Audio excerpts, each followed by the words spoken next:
Overflows. Tantric sex awakens from deep slumber. Your regular understanding of sex act is of a natural tranquilizer. After the act, a good sleep follows. Only if your mind is not burdened by religion. Otherwise, even the tranquilizer is destroyed. If your mind is not burdened by religion, only then sex will be a tranquilizing. If you feel guilty, even your sleep will be disturbed. You will feel depression. You will start condemning yourself and you will begin to take oaths that now you won't indulge anymore. Then your sleep will become a nightmare afterwards.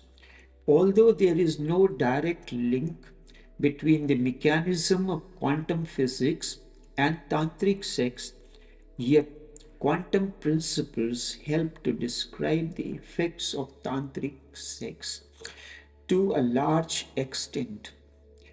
Tantric sex involves the dissolution of individual ego into a unified, timeless, and pure energy experience.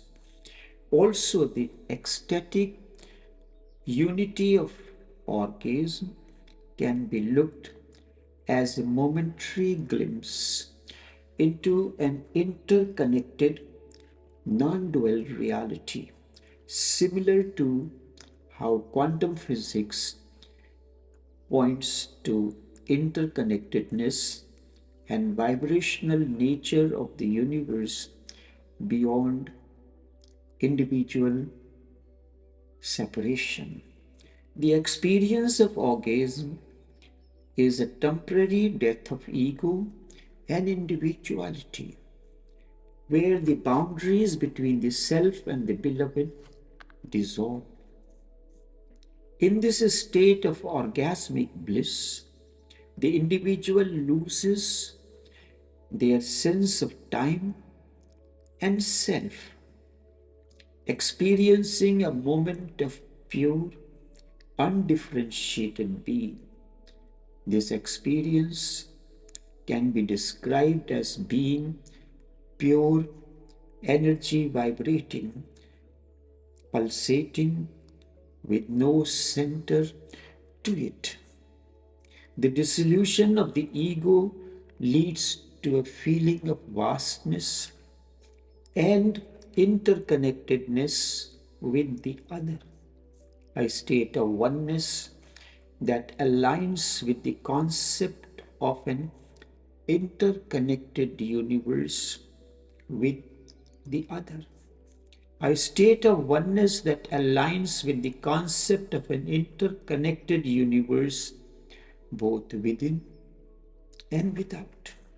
Although quantum understanding is not a direct scientific explanation, still each description of the ecstatic state in tantric sex resonate with the understanding of quantum physics. In tantric sex, meditation, in tantric sex realization, it acts as reality where individual parties are interconnected and a unified field of energy underlies everything. In this analogy, the loss of self in a tantric experience is seen as a momentary experience of this underlying quantum field where barriers to consciousness fall away. In essence, I am using the language of quantum physics to describe the spiritual and existential phenomena of tantric sex, a state of unity and timelessness that transcends the ordinary experience of ego and separation. It is not a literal application of quantum mechanics, but a poetic and conceptual connection to a deeper reality. If you are a natural being, not too much burdened by religion and morality, only then sex can be used as a tranquilizer. This is one type of orgasm. This comes to the peak of excitement. Tantra is centered on another type of orgasm. If we call the first kind a peak orgasm, you can call the tantric orgasm a valley orgasm. In it, you are not coming to the peak of excitement, but to the deepest valley of relaxation. Excitement has to be used for both in the beginning. That is why I say, in the beginning, both are same, but the ends are totally different. Excitement has to be used in both cases.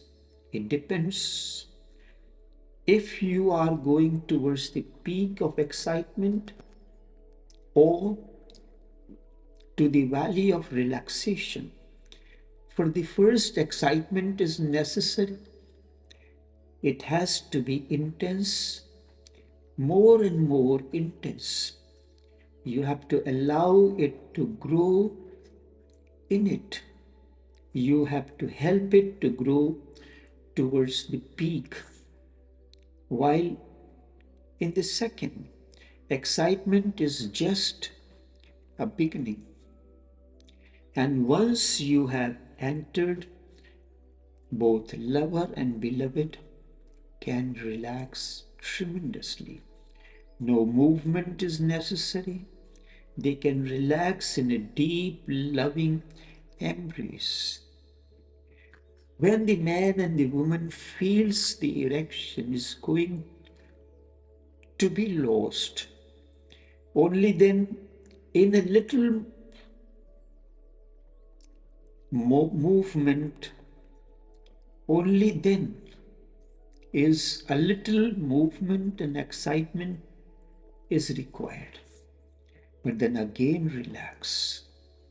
This, I repeat again, when the man or the woman feels that erection is going to be lost, only then is a little movement and excitement required.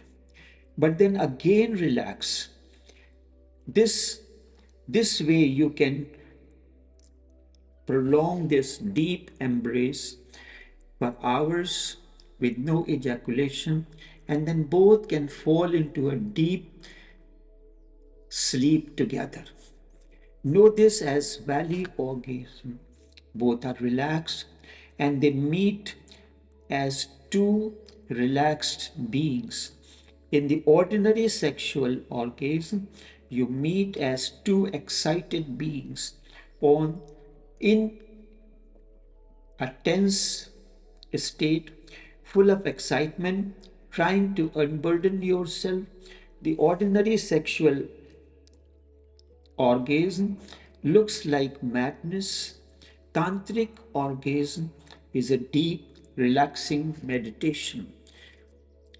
You may not be aware of it, but this is the fact of biology, of bioenergy, that man and woman are opposite forces, negative, positive, yin, yang, or whatever you call them. They are challenging to each other, and when they both meet in a deep, relaxed state, they revitalize each other. They both revitalize each other. They both become generators. We both feel livelier. become radiant with new energy, and nothing is lost. Just by meeting with the opposite pole, energy is renewed. The tantric love act can be done in as much as you like. The ordinary sex act cannot be done as much as you like because you are losing energy in it, and your body will have to wait to regain it. And when you regain it, you will only lose it again. This looks absurd. The whole life is spent in gaining and losing, and regaining and losing again. It is just an obsession. There is another thing to, to be remembered. You may or may not have observed that when you look at animals, you can never see them enjoying sex. In intercourse, they are not enjoying themselves. Look at baboons, monkeys, dogs, or any kind of animals in their sex act. You do not see that they are feeling blissful or enjoying it. It seems to be just a mechanical act, a natural force pushing them towards it. If you have seen monkeys in intercourse, after the intercourse, they will separate. Look at their faces. There is no ecstasy in them. It is as if nothing has happened. When the energy forces itself, when the energy is too much, they throw it. The ordinary sex act is like this, but monkeys have been saying quite the contrary. They say, do not indulge, do not enjoy. It is said, this is as animals do. This is wrong. Animals never enjoy, only man can enjoy, and deeper you can enjoy, the higher the kind of humanity that is born. And if your sex act can become meditative, ecstatic, and highest is touched. But remember, Tantra is a valley orgasm. It is not peak experience, it is a valley experience. In the West, Abraham Maslow created a term, peak experience. You go into excitement towards the peak and then you fall. That is why after every sex act, you feel a fall. And it is natural. You are falling from a peak. You will never feel that after a tantric a sex experience, then you are not falling. You cannot fall any further because you have been in the valley, rather, you are rising. When you come back from a tantric sex act, you have risen, not fallen. You feel overflowing with energy, more vital, more alive and radiant. And that ecstasy will last for hours, even for days. It depends on how deeply you were in it. If you were if you move into it, sooner or later you will realize that ejaculation is wastage of energy, no need of it. Unless you need children, and with a tantric sex experience, you will feel a deep relaxation the whole day. One tantric sex experience, you will feel relaxed, at ease, at home, non-violent, non-angry, not depressed for days. Such person is never a danger to others. If he can, he will help others to be happy. If he cannot, at least he will not make anyone happy. This can be experience of someone who has experienced the tantric sex. If he can, he will help others to be happy, and in most cases he does. If he cannot, at least he will not make anyone unhappy. Enough for now.